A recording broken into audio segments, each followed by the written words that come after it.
ಇವತ್ತು DCC bank ಚುನಾವಣೆ ನಿಮಿತ್ತ ಈಗಾಗಲೇ 16 ಸ್ಥಾನಗಳ ಪೈಕಿ 9 ಸ್ಥಾನಗಳು ಅವಿರೋಧವಾಗಿ ಆಯ್ಕೆಯಾಗಿದ್ದು ಇರುತ್ತದೆ.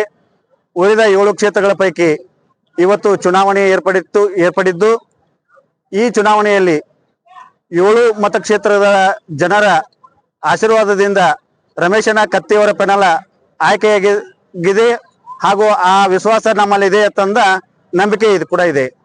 ಈ ಜನರ ವಿಶ್ವಾಸ, ಜನರ ಪ್ರೀತಿ ವಿಶ್ವಾಸ, ನಂಬಿಕೆ ಕತ್ತಿ ಕುಟುಂಬದ ಮೇಲೆ ಅಪಾರವಾದ ಇರುವುದರಿಂದ ಹಾಗೂ ಸೌದಿ ಕುಟುಂಬದವರ ಮೇಲೆ ಕೂಡ ಅದೇ ತೆರನಾಗಿ ನಂಬಿಕೆ ವಿಶ್ವಾಸ ಇಟ್ಟಿರುವುದರಿಂದ ಈ ಚುನಾವಣೆ ಲಕ್ಷ್ಮಣನ ಸೌದಿಯವರಾಗ್ಲಿ ರಮೇಶನ ಕತ್ತಿಯವರಾಗ್ಲಿ ಇವರ ಪೆನಲ್ ಆಯ್ಕೆಯಾಗಿ ಅಧ್ಯಕ್ಷ ಉಪಾಧ್ಯಕ್ಷರ ಆಗುವುದರಲ್ಲಿ ಸಂಶಯ ಇಲ್ಲ ಅಂತಂದು ಹೇಳಿ ಇವತ್ತಿನ ದಿನಾಂಕ ನಮ್ಮ ನಂಬಿಕೆಯನ್ನ ಉಳಿಸ್ಕೊಳ್ತೀವಿ ಅಂತಂದು ಹೇಳಿ ಮಾತು ಮುಗಿಸ್ತೇವೆ.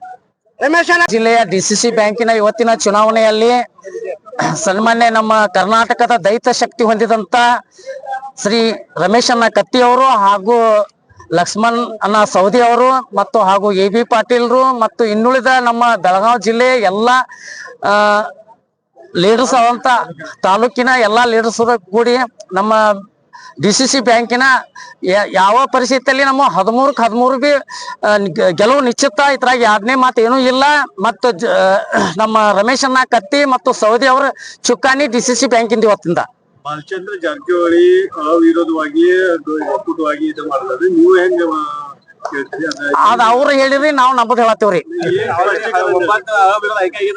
ಹ್ಞೂನ್ರಿ, ಈಗ ಹತ್ರ ನಮ್ಮೊಳಗ್ ಬಂದವ್ರಿ, ಈಗ ಬಂದವ್ರ ನಮ್ ಪುಸ್ತಕ ಅದಾವ್ರಿ. 9ರಲ್ಲಿ 3 ನಮ್ಮದವ್ರಿ, 6 ಅವ್ರದವ್ರಿ. ನೋಡೋಣ ನಮ್ ಬೆಳಗಾವಿ ಜಿಲ್ಲೆಗೆ ರಮೇಶ್ ಕತ್ತಿ ಅವರಿಗೆ ಸ್ಟಾರ್ ತಿರ್ಗಾವ್ರಿ, 3 ಸ್ಟಾರ್ ಅವ್ರದವ್ರಿ. ಈ ಸದ್ದ ಅವ್ರ ಕೈಕಿಗೆ ಅದಾವ್ರಿ.